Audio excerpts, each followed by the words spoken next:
Welcome to the Women's Connection. I'm Barrie-Louise Switzen, your moderator. The Women's Connection is a program about events shaping women's lives and helping one gain authentic power on a personal or professional level. So won't you stay tuned? Welcome. There are different kinds of self-confidence we portray. And many times we'll look at somebody and we'll see them, God, they're so self-confident. I wish I could be like them. But then there's other times we're self-confident on the inside, but not on the outside. And we're going to learn more about how to be self-confident all the time. And I would like to welcome Joanna Infeld. Joanna, welcome. Thank you. Nice to be here. Thank you. Thank you for joining me today. Before we get into building self-confidence, would you just give us a little bit about your background? Right. Well, I was born in Canada and grew up in Poland after the war, and I've actually lived in 4 countries because I've also lived in Canada. But I've always had this interest of working with women, so I've developed a workshop about confidence, and I've worked with women really all over the world, in South America and Brazil, and in Canada and the United States, and in Europe, Israel, Kenya, in Africa as well. And what I find is that really women need more confidence. And even those who are confident will tell me that they could do with some more. So it really is like a universal need, because I think times are changing and women are very much coming into their own power, and they need more confidence. And there's many ways that we can build that confidence. You created a workshop for the UN. Right. For women leadership. And, okay, let's start with the beginning. When we meet somebody, we can portray ourselves as being very self-confident or very insecure. What is the difference or the innuendos between the two that would give a woman more empowerment? Right. Well, one thing that you can do is build confidence either from the inside out or from the outside in, or favorably both ways, so that you're confident inside and outside, as you mentioned. So really, we start by looking at how does a confident person behave? And there's many aspects to confidence. So it's the way you speak, it's the way you walk, it's the way you hold yourself, it's the clothes you wear. I mean, are you comfortable in your own skin? I think that's a good expression for someone who's confident. So what we do is we look at people that we think are confident and try and list all of the qualities that they express, and try to then emulate those qualities. So that would be building confidence from the outside in. All right, let's just say, who would you say would be somebody that you would say has the best confidence on the outside? Wow, that's a good question. I think of people who are on the public stage, actors, politicians. You know, if you look at Michelle Obama, for example, someone who's always in the public eye, in the spotlight, they learn how to behave, they learn how to carry themselves. Not to say that they're not sometimes nervous and worried about how they look, but on the outside they do learn to portray themselves in a confident way. And what are the traits of somebody who's confident? What do you look, how does it, okay, I mean, do they have shifty eyes, or do they look at you in the, straight in the face, or look at the floor? That is such a good example, because I have a friend who is a great person, lots of great qualities, but doesn't look you in the eye. And people assume this person is not confident. That is such an important part. They look you in the eye, they speak clearly, they believe in what they're saying, or at least that's what they portray, so they don't kind of mumble under their breath. They have a firm handshake is another one. And they carry themselves, you know, they walk tall, I think is a good way of putting it. So they won't kind of be hunched and trying to disappear. If they walk into a party, they'll come straight through the door, they'll look around, they'll talk to people, they won't kind of hide in a corner. Because I know when I go to a party, I'll size up the room And I think the best place for me really to get a handle on the room is the food table, which is kind of like a cop-out also. But you just never know how to break the ice many times with people at a party. A lot of people have that problem. They don't know how to approach other people. It's good to have a little intro, like a question that you can ask so that you can approach people and just say, well, who are you? What are you doing? What do you do when you're not here? Some kind of introduction that you can prepare. And then from there, hopefully the conversation can flow. So it's really breaking the ice is always the most difficult thing. In any encounter, it's always the beginnings that are difficult. Once you break through that initial difficulty, it usually is much easier. People look at you and you look at their eyes to make a connection. Is there something, I know one person, when she looks at you, you can always tell when she's nervous because her eyes go back and forth, back and forth. And then, and you're trying to follow which way she's going back and forth. Mm-hmm. And then she says, what are you looking at? Right. Right. She probably doesn't realize she's doing it. It's the nerves. Right. And nervousness can be contagious. So very often if you go into a room and say before taping a show, if you're not nervous, you're fine, but there's 5 other people and they're all very nervous. In the end, you might get nervous because of it. So this is where building confidence from the inside out is so important too. So from the outside in, there's so much you can do, but if you're not confident in yourself and who you are, then in the end, that nervousness can be contagious and you might be affected by it. So how do you build confidence inside of yourself? All right, so there's, again, several ways, which is great. One is to be confident about the skills that you have. And this is interesting because I've worked with women around the world, and one thing I ask them to do is to list all their skills, all the things that they have learned to do in their life. And so they sit down and I give them maybe 5-10 minutes and they write their lists and then we read them out. And very often they're very short, which always surprises me. Well, I'm now used to it because I've seen it again and again. But I think we don't kind of own who and what we are as much as we could. So for example, there are many skills that we've learned that took us a long time to learn, but we don't own them. We don't say, for example, I can walk. Nobody puts that on their list. It took them a year to learn it. A baby doesn't know how to walk, has to learn how to walk, falls down, gets up, falls down, gets up. That's confidence. That's a natural inbuilt confidence. So it's good to remember that because we all can walk. That is so interesting because you never think about it. You just take it for granted. Exactly. What other here's another one. When I was in Mexico, I was doing this workshop. I had a translator. I don't speak Spanish, just a few words. And so after they read out their lists, and I said, look, you all do something that I would love to do. And they all looked at me totally blank, like, what? I said, you speak Spanish. And they didn't credit themselves that they actually could speak a language. Never mind that it's their native language. I mean, for me, that would be a second language or actually a third language, and that would be a great skill. I mean, as an adult, how many people have tried to learn a foreign language, have gone to maybe night school or bought the CDs or the tapes and tried to learn a language? It's not easy. So we should credit ourselves for the fact that we actually speak a language, and especially if we speak 2 languages or more. But people forget to list those as a skill that we can actually own and stand tall that we can do that. Approximately how many skills would you say the average woman has? And because she's not giving herself credit for all of them. Right. But I mean, you think about it, I mean, how many skills do you have? Hundreds.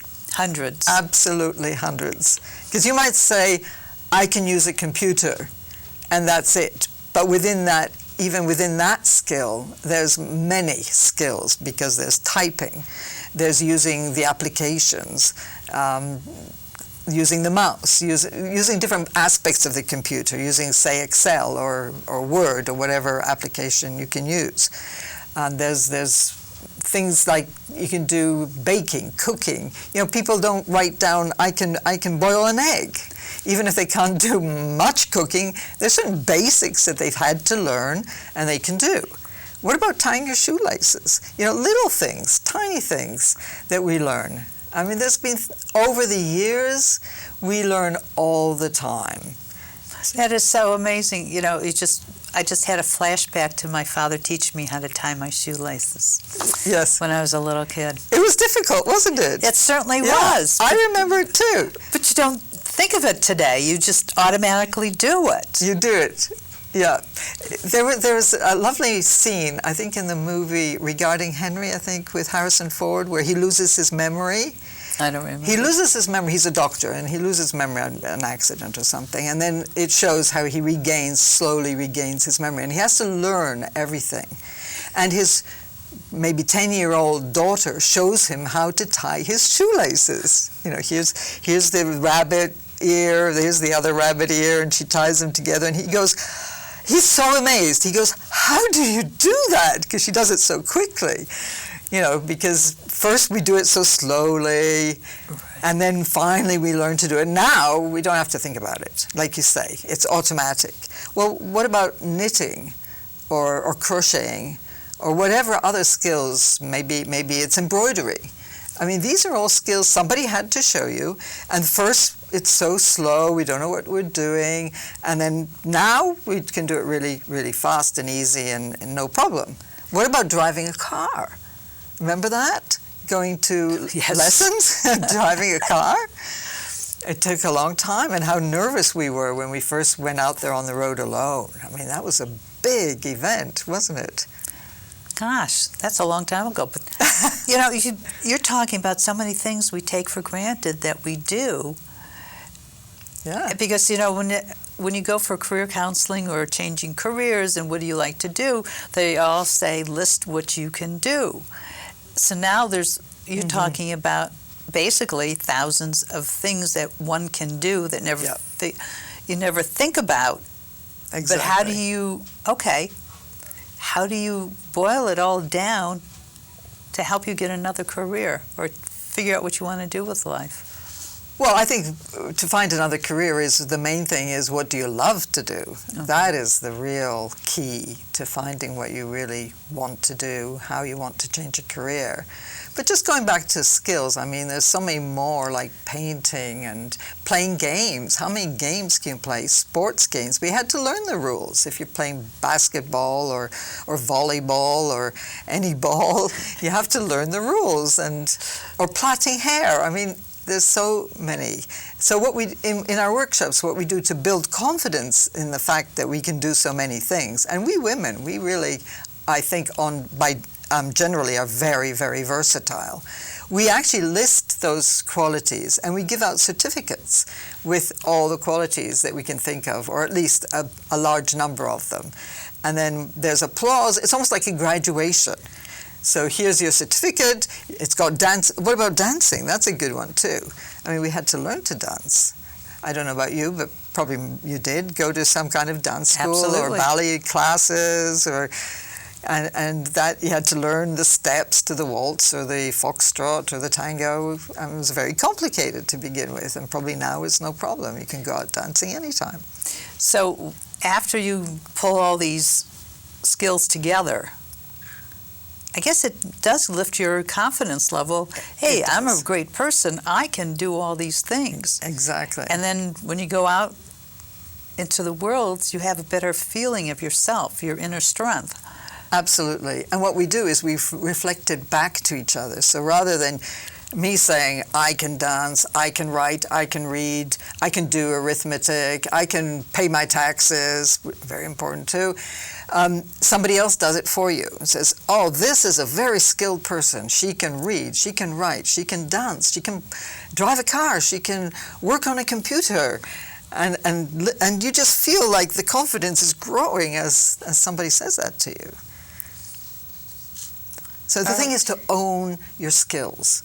Which is interesting because in the workplace, A man will never say, I can't do something. He'll go and do it and try to figure out, versus a woman will say, I can't do that. And then she loses out on a great deal of opportunities. It's true. It's true by majority, though. That really is true. Yeah, I think we underestimate ourselves generally. I mean, obviously not everybody. There are exceptions, but as women, we do tend to underestimate ourselves. With this skill, not with this skill, but with this exercise, it can help boost your confidence level so that anything else comes up, you can really handle it and say, well, I don't know how to do it, but I'll figure it out. Right, exactly. And also that you know what your skills are, so that if you are looking for a change of career, you have your list, so you know what kind of area that you would want to go into. So it's helpful all around to build your confidence. But there's a third part to this, which is building character. So we have, one is our skills, which are things that we can do, but it's also what we are, things we can be. So it's do and be, both. And to do with skills and things that we are is building qualities. So in our workshops, we also work on certain qualities. So again, to list qualities that you have. And let's say, for example, that a person thinks that they would want to be generous. Well, how do you build generosity? By behaving in a generous way. And I have a friend who actually took us all out to dinner and paid for a large group. And I said at the end of it, I said to him, wow, you are really generous. Thank you so much. And he said, no, I'm not. I'm stingy, but I'm working on it. I'm trying to build generosity. So it's to take on qualities and deliberately try to build them into one's character. And the way we do that is we choose a quality and we work on it within the workshop, but then you can do it in your own time, of course, and choose a quality and work with it maybe for a week, maybe for a month, maybe even for a year, and try and behave in the way that that quality signifies. So like in the example of confidence, behave in a confident way. If you want to build generosity, to behave in a generous way. It's almost like the saying, all the world's a stage, and everyone is an actor or an actress. Or absolutely act until it becomes second nature to you. Yes, exactly. So that's basically what you're doing as far as the self-confidence. Yes, exactly. But if you're self-confident, is there any time that you're allowed to not be self-confident? Oh, sure. I mean, when it doesn't count, when it doesn't matter, when the doors are closed, you can just chill out and or cry if you need to. Yes. But going back to the idea of building confidence and acting in a confident way, because these qualities are energy. That's the main understanding behind all of this work, is that we are dealing with energies all the time. So as we sit and talk here, there's an energy field that is building between us. And qualities are energy. So when you behave in a courageous way. Now, I don't know if you've ever met a person who has just thrown themselves into a lake to rescue a child, perhaps who was drowning.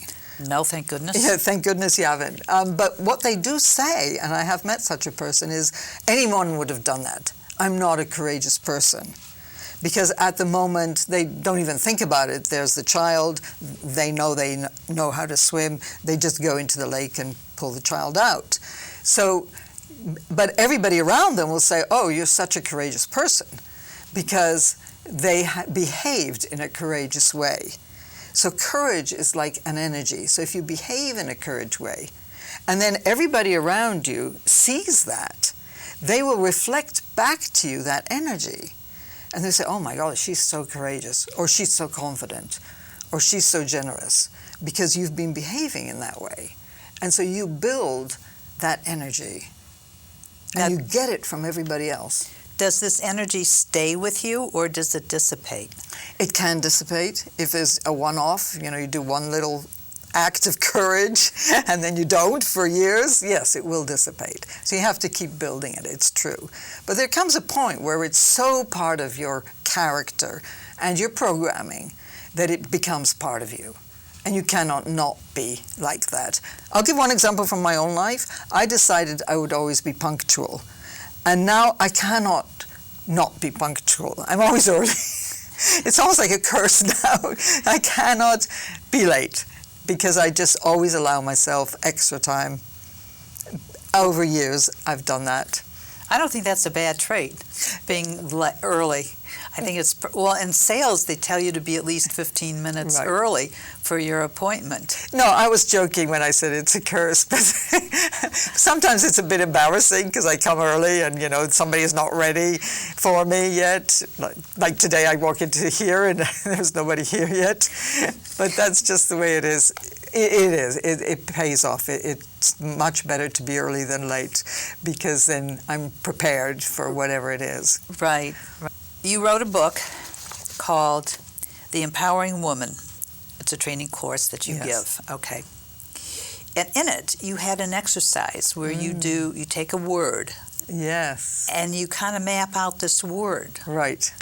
Explain that a little bit. Yes, that is part of the building qualities exercise. Uh-huh. So let's take an example. Let's take patience as an example. So say you want to work on patience and become more patient because you tend to be, not you personally, but somebody tends to be impatient and wants to be patient. So the way to do it, or the way we do it, is to first define patience.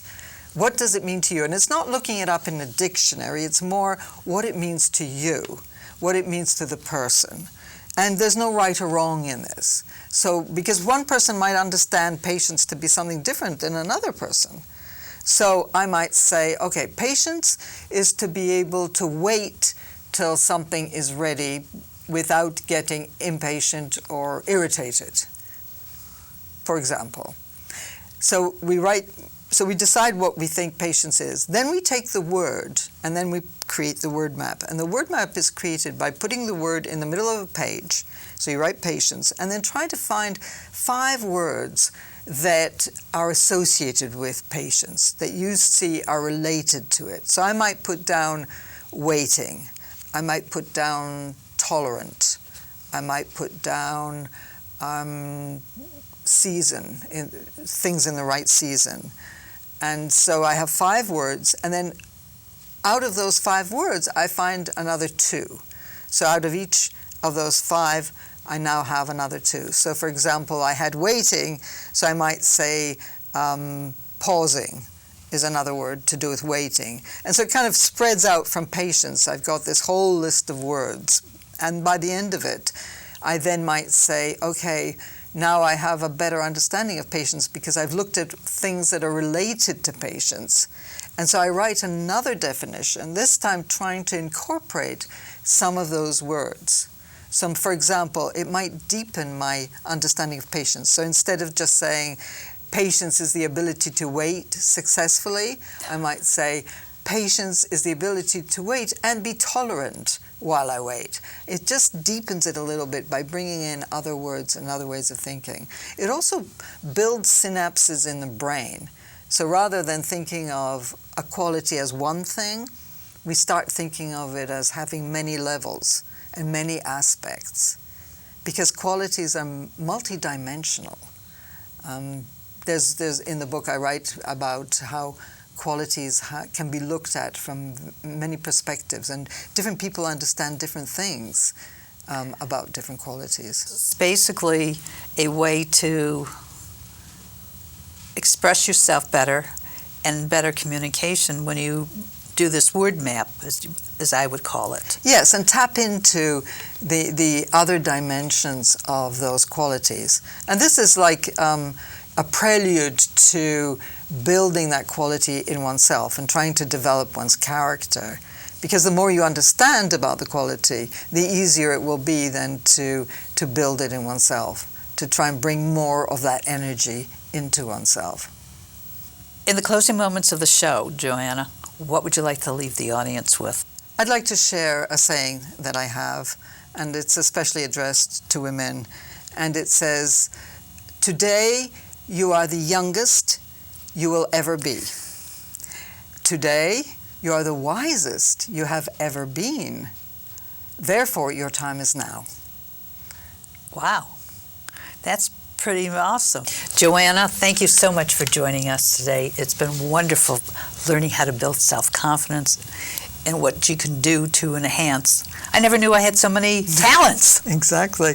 Well, thank you so much for having me. It was a pleasure. My pleasure. And thank you for joining us. Write us here at the Women's Connection because I would love to hear how you build your self-confidence. Bye now.